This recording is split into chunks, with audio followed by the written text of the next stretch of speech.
सो आज के इस नारदीय भक्ति सूत्र में आप सभी का बहुत बहुत स्वागत। क्लास स्टार्ट करते हैं। और ब्रह्मा जी के मानस पुत्र कौन? नारद जी क्या कर रहे हैं? हमें ज्ञान दे रहे हैं। किस चीज का ज्ञान दे रहे हैं? भक्ति का। भक्ति मार्ग में आने के लिए हमें क्या क्या करना होगा, इस सब बातों को बता रहे हैं। ऑलरेडी हम कितने सूत्र कर चुके हैं? बहुत सुंदर सूत्रों का उन्होंने ज्ञान दिया हमें। कितने सूत्र कर चुके हैं हम? कर चुके हैं। हरे कृष्ण माता जी, सादर प्रणाम। सादर प्रणाम माता जी। 6 सूत्र 6 हम का कर चुके हैं। 7वें पे। आज 7वां सूत्र है। तो बहुत ही सुंदर सूत्र है। सारे ही सूत्र वास्तव में बहुत सुंदर हैं, बहुत ज्ञानवर्धक हैं। आज हम प्रयास करेंगे, ठीक है। तो आइए मंजरी माता जी मंगलाचरण कराइए। जी माता जी। ओम अज्ञानतिमिरान्धस्य ज्ञानांजनशलाकया चक्षुर्मिलितं तस्मै श्री गुरुवे नमः। श्री चैतन्य मनोभीष्टं स्थापित येन भूतले सिन्धुकदा मह्यं ददाति संपत्कान्तिकं वन्देऽहं श्रीगुरु श्रीयुक्तपदकमलं श्रीगुरु वैष्णवांशरं श्रीरूपं साग्रजातं सैगतं ततं सजीवं साधूतं सावधूतं परिजनं सहितं कृष्ण चैतन्य देवं श्री राधा कृष्ण पादान् सैगं ललिता श्री विशाखा नित्यवासरम। हे कृष्ण कन्या सिंधु दीन बंधु जगतपते गोपेश गोपिकांत राधाकांत नमस्तुते तत्व कांचन गौरांग।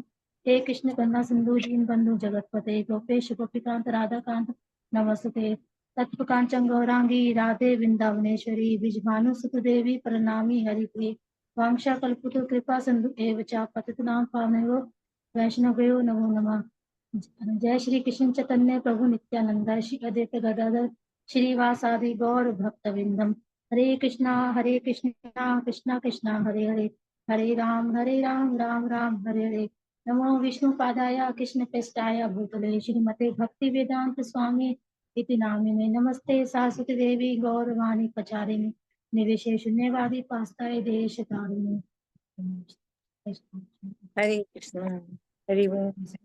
नमः विष्णुपदाय कृष्णपृष्ठाय भूतले श्रीमते गोपाल कृष्ण गोस्वामी इति नामिने प्रभुपादस्य साहित्यमय प्रकाश विधिज्य प्रचारम। श्री गुरुदेव की जय जय। तो सूत्र नंबर 7, स न कामयाना निरोध रूपत्वाद। निरोध रूपत्वाद बहुत इंपॉर्टेंट, बहुत अच्छा श्लोक है। सा मीन्स सा किसके लिए आया है? भक्ति महारानी के लिए। सा है स्त्रीलिंग वर्ड होता है ना सा, तो सा आता है भक्ति महारानी के लिए आया है। विशुद्ध प्रेम में भक्ति में सेवा, भक्ति में सेवा, सेवा भक्ति। काम्या ना साधारण काम वासना जैसी।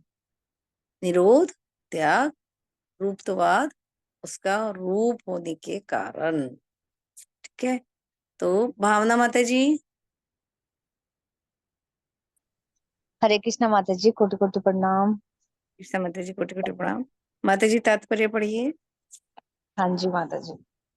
अनुवाद। शुद्ध भक्ति में सेवा के प्रतिपादन में काम वासना का कोई प्रश्न नहीं, क्योंकि उसमें सब भौतिक क्रियाओं का त्याग होता है। तात्पर्य। शुद्ध भक्ति में सेवा में इंद्रिय तृप्ति का कोई प्रश्न ही नहीं उठता। कुछ लोग श्री कृष्ण एवं गोपियों के परस्पर प्रेम प्रसंगों का भ्रमवंश साधारण इंद्रिय तृप्ति की क्रियाएं समझते हैं, किंतु यह प्रसंग काम वासना युक्त नहीं है, क्योंकि उसमें कोई भी भौतिक दूषण नहीं है। जैसे कि शील रूप गोस्वामी ने अपने भक्ति रसामृत सिंधु में बताया है, प्रेमेव गोप रमाणा काम इत्यागम प्रस्थान प्रस्थाम इत युद्धवाद यो अयपयेत वाचंती भगवत प्रिया।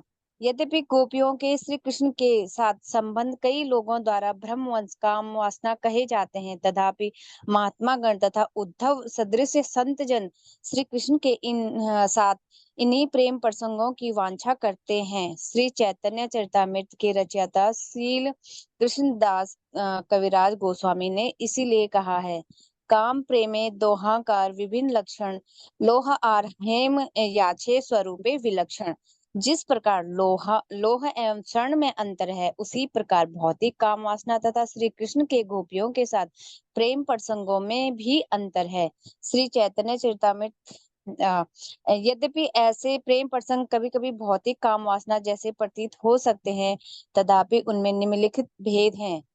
हरे कृष्णा आत्म माता इन जी, बहुत बहुत हरे कृष्ण। धन्यवाद। रामिया माता जी, आप करिए। आलू पनीर। निजी इंद्रियां की संतुष्टि की इच्छा काम कहलाती है, जबकि श्री कृष्ण की इंद्रियों की संतुष्टि की इच्छा प्रेम भगवत प्रेम कहलाती है।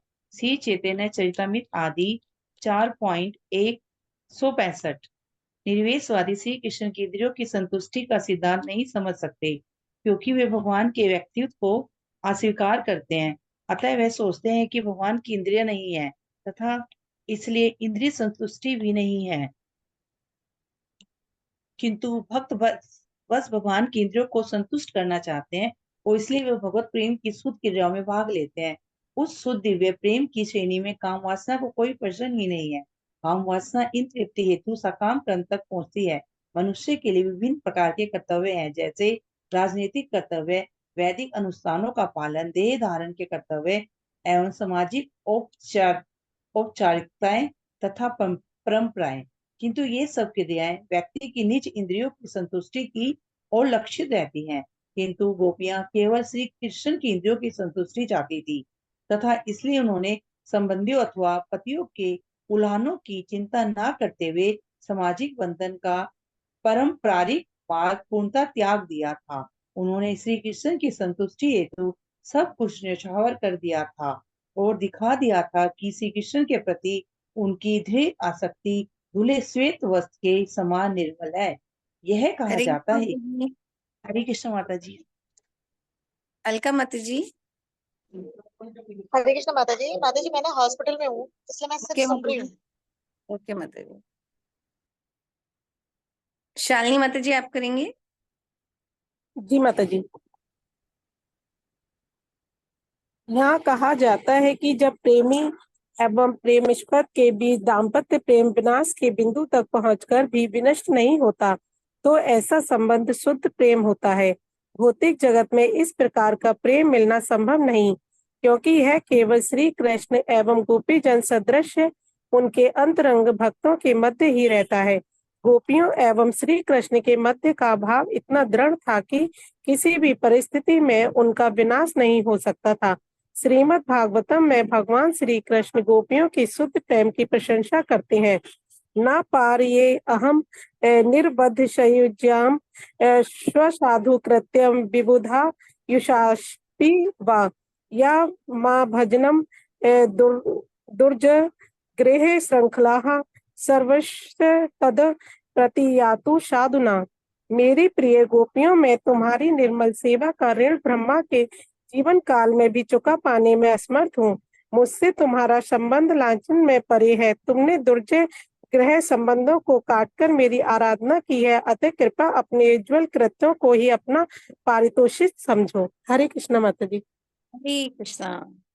बहुत बहुत धन्यवाद माता जी, साफ सभी का। बहुत ही सुंदर सूत्र है जिसकी आज हम व्याख्या करने का प्रयास करेंगे। अपने आचार्यों से विनती करेंगे कि हमारा मार्गदर्शन करें। सा न काम्या नाम निरोध रूपवान। तो भक्ति के रूप को बता रहे हैं। क्या बता रहे हैं?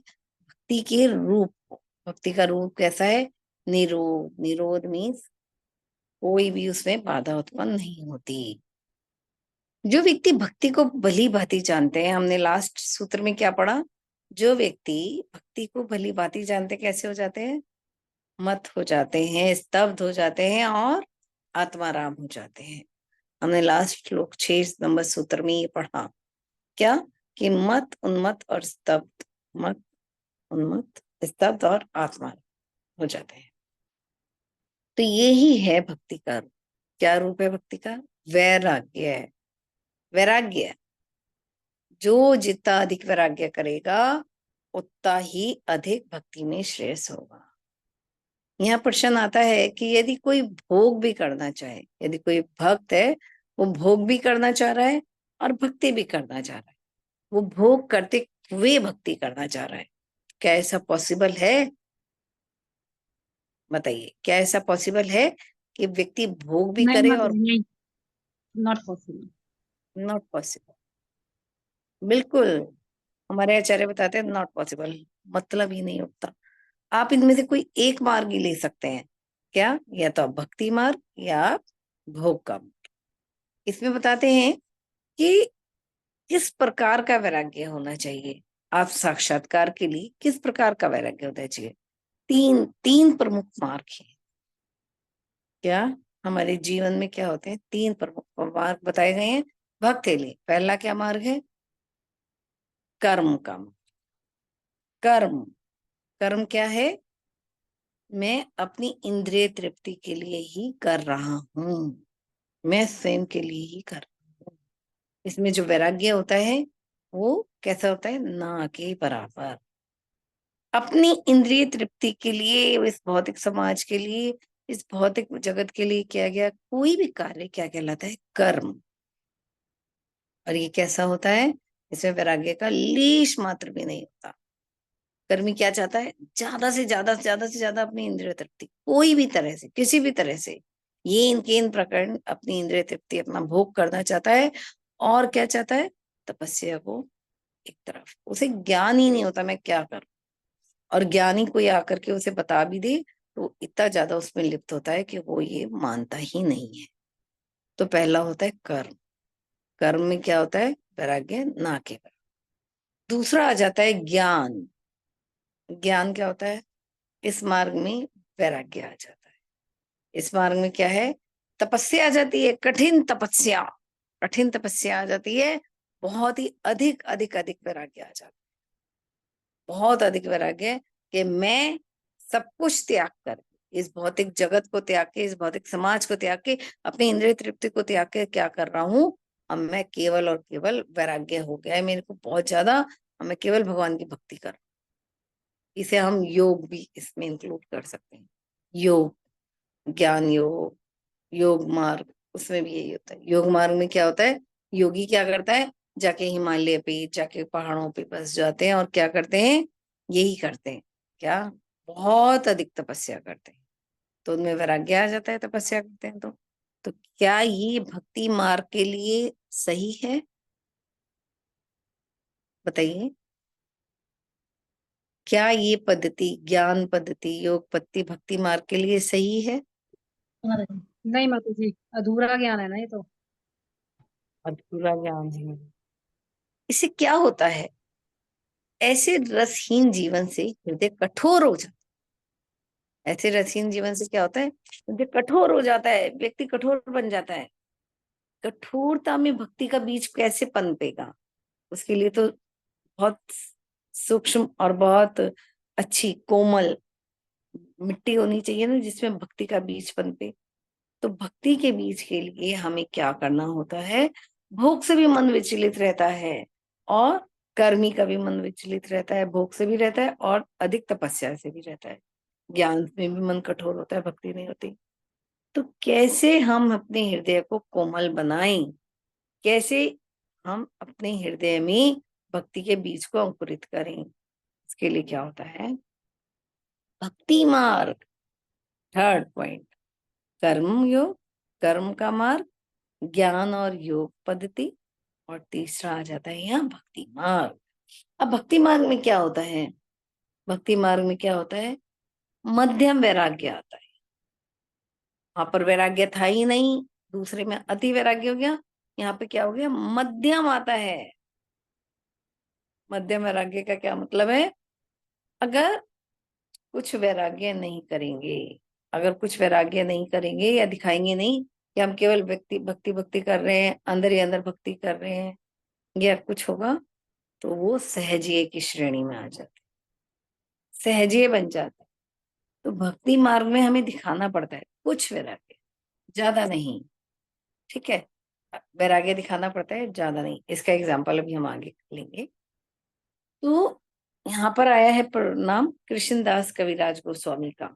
सीसी में बता रहे हैं ना वो, कृष्णराज कविराज गोस्वामी क्या बता रहे हैं कि जो व्यक्ति भक्ति में तपस्या करता है, वैराग्य करता है, उससे क्या होता है? गौरांग प्रसन्न होते हैं। क्या होते हैं? गौरांग प्रसन्न हो जाते हैं। स्टार्टिंग में देखिए पेज नंबर 18 में सीसी के रचयिता कृष्णदास कविराज गोस्वामी ने बताया है। अब रूप गोस्वामी भक्ति रसामृत सिंधु में क्या बता रहे हैं? क्या बता रहे हैं? परमीव गोप रमणाम काम्यतम प्रथाम इति उदते वाद्योपेयतम वांछति भगवत प्रिया। अब यहाँ पे गोपियों का संबंध लिया गया है। बड़ा ही सूक्ष्म गहन और ऐसा अंतरंग विषय है जिसके बारे में सभी भक्त बोलने से भी क्या करते हैं? करते हैं गोपियों के विषय से।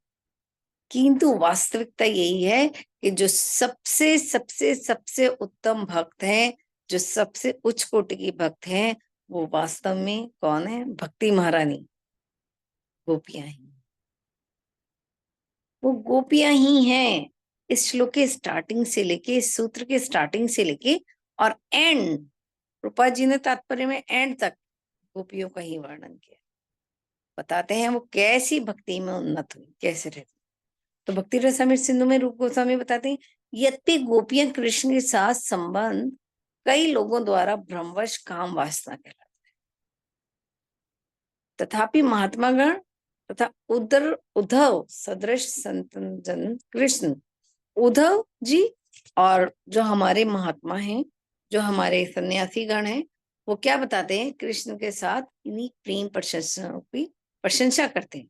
ये जो प्रेम प्रसंग है उसकी प्रशंसा कर रहे हैं, जबकि क्या हो रहा है? साधारण मनुष्य इसे काम समझ रहे हैं। ये कौन कह रहा है? कृष्णदास जी कह रहे हैं, सीसी में बता रहे हैं हमें। काम प्रेम दोहाकर विभिन्न लक्षणा लोह और हिम याचे स्वरूप लक्षणा। क्या कह रहे हैं?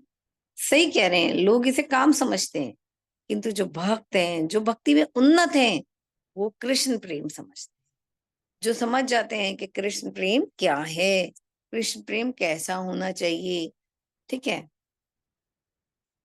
इसका अगला वर्ड आया है निरोध रूपवाद। निरोध रूपवाद क्या? कृष्ण संपूर्ण रीति से दिव्य है। निरोध रूप त्याग, जो वैराग्य करता है वो क्या है? दिव्य है। त्याग कर दिया तो यहाँ पर उसका रूप समझ में आया, किसका? भक्ति का। क्या? त्याग ही उसका रूप है, त्याग उसका रूप है। निरोध कैसा है? रूप क्या है भक्ति का? त्याग, वैराग्य। ठीक है, अब इसको बताते हैं भक्त श्रील प्रभुपाद जी के कृष्ण जो है वो पूर्ण रूप से दिव्य है, और कृष्ण दिव्य हैं तो उनके साथ कोई संबंध करे, उनके साथ चाहे वो गोपियां हो, चाहे वो माता हो, चाहे वो भक्त हो, जो भी कोई संबंध करता है तो वो कैसा होगा? कैसा होगा वो संबंध? दिव्य ही होगा, क्योंकि कृष्ण दिव्य हैं तो कृष्ण से जुड़ी हर चीज दिव्य होती है। ठीक है, अब क्वेश्चन यहाँ ये कह सकते हैं कि इन लीलाओं को ये लोग बताते हैं जो भौतिक समाज है, या हम एक ये भी कहते हैं कि जो योगी है, या हम ये कहते हैं भक्त वैराग्यपूर्ण स्थिति में रहना चाहिए। तो जो हमारे चैतन्य महाप्रभु हैं और जो हमारे आचार्य हैं, वो इन्हीं लीलाओं में, लाइक हम रूप गोस्वामी को देखें, सनातन गोस्वामी को देखें, वो कृष्ण की लीलाओं में ही डूबे क्यों रहते? वो क्यों नहीं तपस्या में रहती? वो इन लीलाओं में ही क्यों डूबे रहते हैं? क्यों इनका रमण करना चाहते हैं? क्यों इनका श्रवण करना चाहते हैं? बताइए, कोई बता सकता है? क्वेश्चन आता है यहाँ पर कि जब कृष्ण से चैतन्य महाप्रभु और जो सन्यासी हैं वो कृष्ण की लीलाओं को ही क्यों सुनना चाहते हैं, जबकि अभी हमने बताया ना आपको कि भक्ति मार्ग क्या है? अधिक से मध्यम वैराग्य है। वैराग्य आ गया ना वर्ड, वैराग्य है। ठीक है, भक्ति मार्ग में अगर वैराग्य नहीं करेंगे तो क्या होगा? हम सहजीय हो जाएंगे, तो हमें थोड़ा वैराग्य तो करना ही पड़ेगा। तो अब जब वैराग्य कर रहे हैं तो एक तरफ तो हम वैराग्य कर रहे हैं, ठीक है, तपस्या कर रहे हैं, त्याग कर रहे हैं, और दूसरी तरफ हमारे अंदर ये इच्छा उत्पन्न हो रही है कि हम इन लीलाओं को अधिक से अधिक सुने, इन लीलाओं का श्रवण करें, इन्हीं लीलाओं के माध्यम से हम रमण करते रहें, ऐसा क्यों? माता जी, इन और लीलाओं को इन सुनकर इसमें आनंद मिलता है उन्हें। एक एक करके आनंद ऐसा मिलता है। लगता है कि भगवान उनके साथ खेल रहे हैं। भगवान खेल रहे हैं, हरि बोल, बहुत अच्छा। और सची में माता जी बता रहे थे। मतलब इन लीलाओं का श्रवण करने से क्या होगा, हमारी भक्ति बढ़ेगी, हमें ऑटोमेटिक ही वैराग्य आ जाएगा ना, जब इन लीलाओं का श्रवण कीर्तन करेंगे तो कृष्ण से प्रेम बढ़ेगा। वही तो हमारा उद्देश्य है। बिल्कुल, हरि बोल, बहुत सही। क्योंकि ये लीला ही दिव्य हैं, कृष्ण दिव्य हैं, उनकी लीलाएं दिव्य हैं। तो हमारे जो आचार्य हैं हमें यही सिखाते हैं कि वैराग्य किस प्रकार करना चाहिए। देखिए, अगर हम आध्यात्मिकता सुनेंगे तो हमारा चित्त कैसे होगा, हमारा हृदय कैसे होगा, आध्यात्मिक होगा, दिव्य होगा। दिव्य सुनेंगे तो इवन हम क्या करेंगे, सारा दिन हम और किसी का संग करेंगे, मायावादी का, निरीश्वरवादी का, तो वैसे ही चित्त होगा। टीवी का संग करेंगे तो वैसे ही हमारी इंद्रियां मांगेंगी और दो और दो। तो हम क्या करते हैं, हमारे जो आचार्य हैं चैतन्य महाप्रभु सरद हम पे आके हमें क्या सिखाते हैं कि आप ये जो लीलाएं हैं, दिव्य लीलाएं हैं, इन्हीं का आस्वादन करो, इन्हीं में रमण करो। आपने वो रूप गोस्वामी वाली लीला देखी है ना, कि वो जब उनके बड़े भाई आए तो उन्होंने सोचा मैं इन्हें कुछ क्या भोग प्रसाद दूं, मेरे पास कुछ अच्छा दूध होता, चावल होते तो मैं खीर बना के देता है। इतने में क्या हुआ, राधा रानी स्वयं प्रकट हुई एक बच्ची के रूप लेकर के, और बड़ा गरम गरम उन्हें खीर देके गई, और उन्होंने कहा कि ये मेरी माता ने भेजा है। और वो किसका रूप लेके आई थी, उनके पास में रहने वाली एक किशोरी का। तो वो किशोरी स्वयं आई और वो देके गई उन्हें, मेरी माता ने भेजी है खीर, आप भगवान को भोग लगाइए। अब जब सनातन गोस्वामी ने उस खीर को चखा, वो समझ गए ये खीर तब दिव्य है। उन्होंने क्या कहा, बताओ ये कहाँ से आई, कहाँ से आई? तो उन्होंने बताया ऐसे ऐसे पड़ोस में रहने वाली एक कन्या दे जाती है कभी, मेरे को मधुकरी में करने नहीं जा पाता, तो बारिश के दिन है, तो चतुर्मास चल रहा है, तो वो कन्या दे जाती है। तो सनातन गोस्वामी ने उस खीर के कटोरे को लिए लिए दौड़े और पड़ोस में जाके पता किया, तो पता चला वो कन्या तो नानी हाउस गई हुई है, नानी के घर गई हुई है। अब नानी के घर गई हुई है अपने ननिहाल, तो उन्हें बड़ा आश्चर्य हुआ। पर सनातन गोस्वामी निरंतर अश्रुपात करते जा रहे थे। वो समझ गए थे स्वयं राधा रानी ने उनके लिए क्या करी है, ये लीला करी है। क्यों? रूप गोस्वामी ने इच्छा करी थी। तो जब हम इन लीलाओं का श्रवण करते हैं, चिंतन करते हैं, इनमें रमण करते हैं, तो क्या होता है, स्वयं भगवान हमारे साथ निरंतर रमण करते हैं। कभी कभी हमने ये देखा है कि हम सो गए, और जो दिन में हमारे को कोई टेंशन थी, कोई कार्य अपूर्ण था, वो मेरी रात को सपने में तंग करता है। देखा है, किसी के साथ होता है ऐसा? या किसी से हम बात करना चाहते हैं, या किसी से हम हमारा कोई कार्य होता है, तो हमें वैसे ही स्वप्न आते हैं। होता है ऐसा? नहीं होता किसी के साथ? मेरे साथ होता है। क्या होता है, कोई भी कार्य रह जाए, आज मैं ये सोच के सो ऐसा करना था, ऐसा नहीं हुआ, आज ऐसा कुछ हो गया कि मैं ये कार्य नहीं कर पाई, भगवान की ये सेवा नहीं कर पाई, मैं ये नहीं कर पाई, तो मैं रात को वो कार्य करती हूँ स्वप्न में, और अगले दिन उठती हूँ और बड़ा अपने आप को, ये क्या हो रहा है, मैं स्वप्न में करा। तो ये बड़ा, तो ऐसे ही रमण, तो ऐसे होता है का।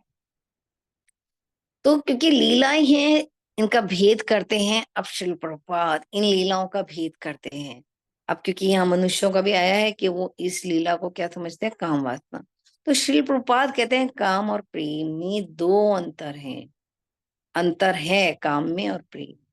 काम क्या है, काम की उपमा क्या दी गई है यहाँ, लोहे के समान। लोहा, लोहा क्या है, धातु, लोहे के समान दी गई है काम की। और जो प्रेम है उसको क्या बताया गया है, सोना, सोना नहीं स्वर्ण।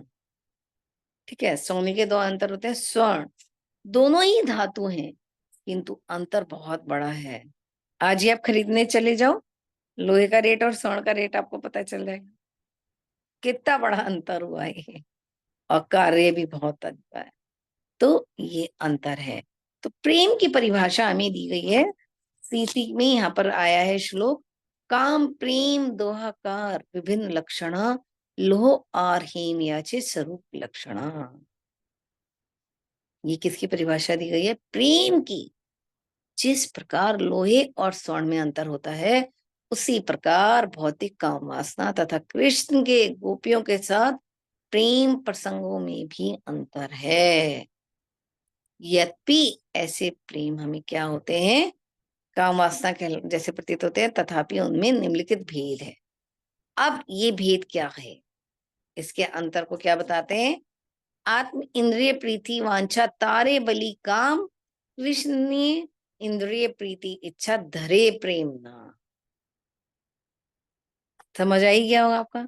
निज इंद्रियां मीन्स हमें अपनी इंद्रियों को संतुष्ट करना, अपनी इंद्रियों के लिए कार्य करना क्या कहलाता है? काम। और कृष्ण की इंद्रियों की संतुष्टि क्या कहलाती है? हमारी प्रेम। तो कृष्ण की तुष्टि सर्वोपरि है या हमारी? भौतिकतावादी के लोग कहते हैं हमारी। पहले हम अपनी इंद्रियों को तो तुष्ट कर लें, पहले हम अपने लिए, हमें ये मनुष्य जीवन मिला है, बड़ी मुश्किल से मिला है, 84 लाख में भटकने के बाद मिला है, पहले हम क्या करें? अपनी इंद्रियां तुष्ट कर लें। कृष्ण को तो हम किसी भी उसमें भज लेंगे। और अभी क्या भजना है? अभी तो हमारे पास बहुत लंबा जीवन है, आज नहीं तो कल हम प्रेम कर ही लेंगे कृष्ण से भी। पहले हम यहाँ का प्रेम तो देख लें, इस काम को तो देख लें। भक्ति का क्या उपदेश है? कृष्ण को संतुष्ट करना। और कृष्ण कैसे हैं? कृष्ण कैसे हैं? ऐसे ही प्रसन्न हो जाते हैं, अनायासी। कोई उनके लिए चाहे कोई काम जानबूझ के करे, चाहे उनके लिए कोई काम मित्रता पूर्वक करे, चाहे कोई काम दुश्मन दुश्मन के रूप में करे, मैत्रीपूर्ण चतुर्थपूर्वक शत्रुपूर्ण करे। शत्रुता पूर्वक, कैसे भी करे, कृष्ण प्रसन्न हो जाते हैं। इसका कोई एग्जाम्पल बता सकते हैं? कंस, हिरण्यकश्यप, कान, कंस ने भी, हिरण्यकश्यप, शिशुपाल। शिशुपाल। कृष्ण कितने दयालु हैं, कितने कृपालु हैं कि क्या करते हैं? कोई भी शत्रुता पूर्वक कोई भी कार्य करे और वो प्रसन्न हो जाते हैं। क्यों होते हैं? क्या होता है? कृष्ण को आनंद मिलता है। कैसे आनंद मिलता है? अब यहाँ पे आ जाएगा, कोई उन्हें शत्रुता पूर्वक कार्य कर रहा है, कंस है, उन्होंने शत्रुता पूर्वक कार्य किया, पहले उनके साथ भाई बहनों का उद्धार करा, उन्हें मार दिया, उसके बाद उनके माता पिता को भी उन्होंने वो करा, जेल में रखा, बंदी बना के, फिर भी कृष्ण कैसे प्रसन्न हो गए? कितने दयालु क्यों हैं कृष्ण? कृष्ण वेट करते हैं, क्या करते हैं? कृष्ण को आस्वादन करना है। किसका? वीर रस का। जब कृष्ण इनका संहार करते हैं, इनसे लड़ाई करते हैं, क्या हुआ? कंस कंस से लड़ने के लिए जब कृष्ण गए मथुरा में, तो कृष्ण, कंस कहाँ बैठा था? ऊपर। चारों मुष्टिक का संहार हुआ और कृष्ण ने एकदम एक छलांग मार के कंस के ऊपर वहां पर प्रहार किया, और कहाँ के? सीधा छाती पे प्रहार करके उसको एक क्षण में नीचे ले आए। उसके बाद जब कृष्ण ने आस्वादन किया उस वीर रस का, तो कृष्ण प्रसन्न हुए, कृष्ण को आनंद आया। तो इन्होंने क्या किया? कंस ने चाह कर ना चाह कर क्या किया? भगवान को प्रसन्न किया। ऐसे ही रावण ने किया, ऐसे ही शिशुपाल ने किया, ऐसे ही हिरण्यकश्यप ने किया। ये चाहते नहीं थे कृष्ण कि भाई मैं प्रसन्न होऊंगा, परंतु ये भक्त नहीं है, परंतु ये इच्छा भी नहीं कर रहे थे कि कृष्ण हमसे प्रसन्न हुए, परंतु कृष्ण वास्तव में प्रसन्न हो गए। हरे तो कृष्ण ये, माता जी। हाँ जी, माता हरि जी, बोल। यहाँ पे ये भी तो कह सकते हैं कि वो भगवान का नाम पुकार रहे हैं, तो भगवान तो अपने नाम से प्रसन्न होते ही है ना भाई। कंस से सारा दिन कृष्ण कृष्ण ही करता रहता, और रावण सारा दिन राम ही राम करता था। चाहे उनके भाव प्रतिकूल थे, लेकिन नाम, जैसे अब वो तो अजामिल था, उसने तो भगवान का नाम नारायण नारायण पुकारा था, लेकिन जब अपने बच्चे के रूप में पुकारा था, लेकिन भगवान तो नाम पुकार, कहते हैं ना, हमारा कोई नाम पुकारता है तो हम भी प्रसन्न होते हैं। तो ऐसे ही जब कोई भगवान का नाम पुकारेगा तो भगवान प्रसन्न होंगे ही। बिल्कुल ठीक बात माता जी, भगवान प्रसन्न हुए। नाम पुकारने से, और नाम पुकारने से ही आदमी तर जाता है, हम ये भी सुनते हैं। इसलिए हम जपा भी करते हैं, भगवान को बुलाते हैं, उनसे उनके प्रेम में ही सेवा मांगते हैं। किंतु परंतु फिर भी भगवान उनसे अधिक प्रसन्न है, उन्हें अपनी हर लीला में उन्हीं को अपना गण बना करके, अपना दुश्मन बना करके बुलाते हैं। उन्हें 3 प्रकार का वो दिया हुआ था ना उन्होंने श्राप, कि 3 जन्म लेंगे आप लोग। तो इसका क्या तात्पर्य हुआ? इसका तात्पर्य उन वीर रस का आस्वादन कराते हैं। प्रसन्न एक बात है, प्रसन्न होना। अब मैं किसी से बहुत अधिक प्रसन्न हूं, किंतु प्रसन्न हूं, सही है, खुश हूं मैं आपसे, खुश है, किंतु मुझे आनंद की अनुभूति भी हो रही है। मुझे आप कुछ ऐसा कार्य करवा रहे हैं मुझसे, मुझसे आप अपने कार्य को इंक्लूड करवा रहे हैं अपने कार्य में।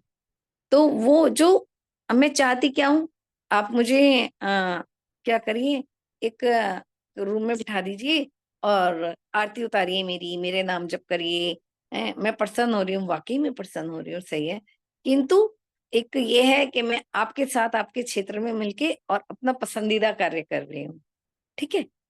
एक कि भाई मैं युद्ध करना चाह रही हूँ या मैं सेवा करना चाह रही हूँ, तो प्रसन्नता होगी ना, तो आस्वादन आएगा ना आनंद का। यहाँ बस इतना ही अंतर। अगर हम किसी को भी इंक्लूड कर लेते हैं अपनी सेवा में, अपने कार्य में, तो उससे हमें जो आस्वादन आता है, इतना ही अंतर है और कुछ नहीं।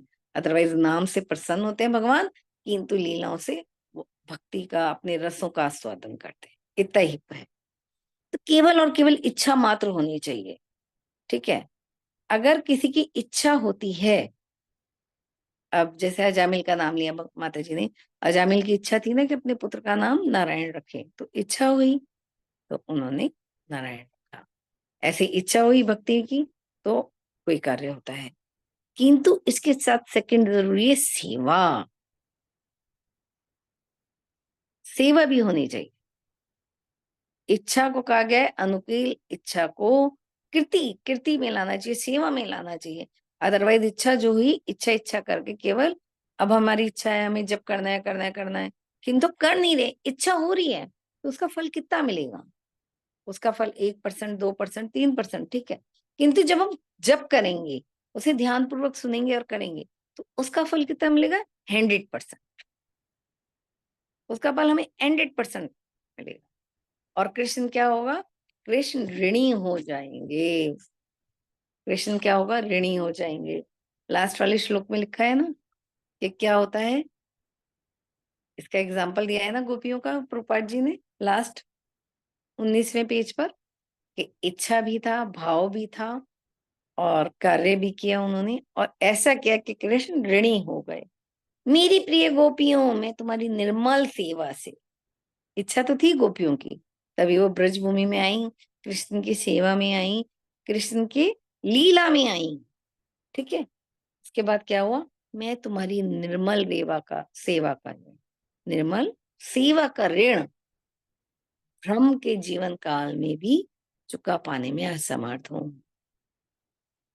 कृष्ण कितनी बड़ी बात कह देते हैं। हम थे, मेरी प्रिय गोपियों, मैं तुम्हारी निर्मल सेवा का ऋण ब्रह्मा के जीवन काल में भी चुका सकता हूं, नहीं चुका नहीं सकता, असमर्थ हूं, असमर्थ हूं, मैं नहीं चुका पाऊंगा तुम्हारी सेवा का, तुम्हारी इच्छा का ऋण। एग्जाम्पल दिया हुआ है यहाँ प्रभुपाद जी ने गोपियों का। क्यों कोट किया? प्रेम, प्रेम कैसा होना चाहिए, उसका रीजन क्या है? तुम्हारा जो मेरे से संबंध है वो लांछनों से प्रिय है। वो कोई भी, ये जो भौतिकवादी हैं, ये नहीं जानते ये क्या बोल रहे हैं, क्या कर रहे हैं, इन सबकी इच्छा से परे है। ये कोई काम कहता है, तो कोई लांछन हमारी इस संबंध से नहीं हमारा संबंध खत्म कर सकता। इन सबसे परे, ऊपर हो गया, ठीक है। तुमने दुर्जय ग्रह संबंधों को काट कर, ग्रह संबंध, सभी गोपियां गृहस्थ थी, सभी गोपियां क्या थी? गृहस्थ थी। कोई माँ थी, कोई पुत्री, कोई पतिव्रता पत्नी, सब यही थी। और क्या करती थी? सारा दिन अपने गृह कार्यों को करते करते कृष्ण कृष्ण कृष्ण करती थी। उनके आने के समय में झाड़ू बुहारी करके बहुत अच्छे से मार्ग को प्रशस्त करना, और सारा दिन जो भी कार्य करना, आज मैं दूध पिलो रही हूँ, आज मैं मक्खन निकाल रही हूँ, अपने कृष्ण के लिए निकाल रही हूँ, कृष्ण आएंगे। और क्या कैसे सोचती थी, आज हमारे यहाँ आएंगे तो वो लीला मैं देखूंगी, आज ऐसे आएंगे ऐसा करूंगी। तो सारा दिन उनका कार्य जो है कृष्ण के लिए चला। तो उन्होंने कहा कि नहीं तो हमारा कैसे कैसे चलता है कोई भी कार्य, गृह संबंधों को याद कर। अब ये करना है, अब 5 बज गए, फटाफट ये करना है। उसके बाद क्या है, पति आने वाले हैं, भोग बनाना है, भगवान के लिए भोग बनाऊंगी। पर नहीं नहीं, अगर मैंने 6 बजे के बाद बनाया तो गुस्सा हो जाएंगे पति। करना पति के लिए ही है, पहले समय का ध्यान रखना है। मतलब हमारा जो कार्य है वो हम गृहस्थ है तो हम ध्यान में रख के करते हैं। किंतु जो गोपियां थी वो सारे कार्य, इसका जो एग्जाम्पल हमें मिलता है, जब गोपियों को कृष्ण ने शारदीय कार्तिक मास की शरद पूर्णिमा को, शारदीय पूर्णिमा को बुलाया बांसुरी बजाकर, तो वो कैसे आई, उन्हें सुध बुध ही नहीं थी। किसी ने किसी के पति ने उन्हें बंद कर दिया तो वो मानसिक रूप से पहुंच गई। कोई पति घर पे नहीं है तो कैसे तैयार हो रही है, ऊपर लहंगा पहन लिया, नीचे चोली पहन लिया, कुछ अजीब ढंग से चुंदरी बांध लिया, काजल को होठों पे लगा लिया, आंखों में लिपस्टिक कर ली, लाली लगा ली। तो ये सब कुछ अस्त व्यस्त तरीके से, उन्हें सुध बुध ही नहीं रही, क्योंकि किसने पुकारा था, कृष्ण। तो ये है वास्तव में संबंध, जो गृह संबंध है। सबको काट कर मानसिक रूप से कैसे भी करके ये इनके इन प्रकार वो क्या करा, कृष्ण के पास पहुंचे। अतः कृपया अपने उज्जवल कृत्यों को ही अपना पारितोषित समझो। अब कृष्ण क्या कह रहे हैं, मैं आपका ऋण तो कभी नहीं चुका पाऊंगा, किंतु आपको इनाम दे देता हूं, चलो। और इनाम क्या है, आप भक्ति मार्ग में हो, आप भक्ति कर पा रहे हो। बहुत ही कम है जिन्हें भक्ति में, बहुत ही कम है जो भक्ति स्टार्ट करते हैं। देखिए, जन्म से भक्ति तो कोई विरला ही स्टार्ट कर पाता है। लाइक सुखदेव गोस्वामी है जो बिल्कुल ही व्यास देव की कृपा से जन्म से ही माता के गर्भ से क्या सीख गए थे, भक्ति। ठीक है, और वो कैसी भक्ति, पूरा ज्ञान और एकदम भक्ति मार्ग में आने के। तो ऐसे बहुत प्रहलाद से महाराज, प्रहलाद महाराज। महाराज, प्रहलाद महाराज ने क्या किया, प्रहलाद महाराज भक्ति मार्ग में आए और पूर्णतया भक्ति में लग गए। तो जो ये महाराज ले आएंगे। तब नारद जी की कृपा हुई थी। ध्रुव महाराज नहीं माता जी, ध्रुव महाराज ने बचपन से ही नहीं, 5 साल की आयु से करी थी भक्ति प्रहलाद स्टार्ट। महाराज तो गर्भ से ही भक्ति की गर्भ शिक्षा ली से थी ना। नारद मुनि और मुनियों के जो वहां पर होता था, संकीर्तन होता था, तभी से प्रहलाद महाराज गर्भ में से ही समझ गए थे। इसका दूसरा एग्जाम्पल है सुखदेव गोस्वामी, और प्रथम है, किंतु सुखदेव गोस्वामी और प्रहलाद महाराज में अंतर है। प्रहलाद महाराज ने भक्ति करी, तपस्या की, आगे चल के वो क्या बने, राजा बनी, और उन्होंने सारी भौतिक इच्छाओं का भोग भी किया। किंतु सुखदेव गोस्वामी पूर्णतया भक्त विरक्त, जिन्होंने पूरे संसार को भक्ति का मार्ग सिखाया और क्या, भागवतम का उपदेश दिया। ठीक है, वो अपने पिता के पद चिन्हों पे चल के, और उन्होंने पूरा भागवतम जो उन्होंने लिखा था वो पूरा उन्होंने किसको सुनाया, परीक्षित महाराज को सुनाया, और जन्म और मृत्यु के परे उन्होंने किया। तो ये डिफरेंस होता है। ठीक है, तो कहते हैं बहुत ही कम भक्त आते हैं। अब वैराग्य की परिभाषा अलग हो जाती है, किंतु सिद्धांत एक है। इसका एक छोटा सा एग्जांपल लेंगे। ठीक है, वैराग्य हमने बताया, वैराग्य करिए करिए करिए, किंतु वैराग्य की परिभाषा अलग अलग हो जाती है। क्या होता है, जब हम भक्ति में आते हैं, जैसे हम भक्ति में आए तो हमें पता चला, खूब नृत्य करते हैं, खूब उछलते कूदते, सारे रूल्स बड़े अच्छे से फॉलो करते हैं, ब्रह्म मुहूर्त में उठते हैं, सारे कार्य बहुत अच्छे से करते हैं। प्रसाद हमें बताया जाता है कम से कम खाओ, नहीं हम पेट भर के खाते हैं। हमने कहा नहीं नहीं, पहले प्रसाद से ही के माध्यम से ही हम भक्त बनेंगे, तो हम कनिष्ठ अधिकारी कहलाते हैं। तो यहाँ वैराग्य की क्या परिभाषा है, कि हमें जो भी करना है अधिक से अधिक करना है। जबकि अभी मैंने आपको पीछे बताया था ना कि योग और ज्ञान में क्या होता है, अधिक अति करने से, अति वैराग्य करने से कठोर हो जाता है हृदय, है ना, बताया था ना। अभी यहाँ पे हम बता रहे हैं कनिष्ठ अधिकारी, अति से अति करते हैं। अब आ जाते हैं मध्यम।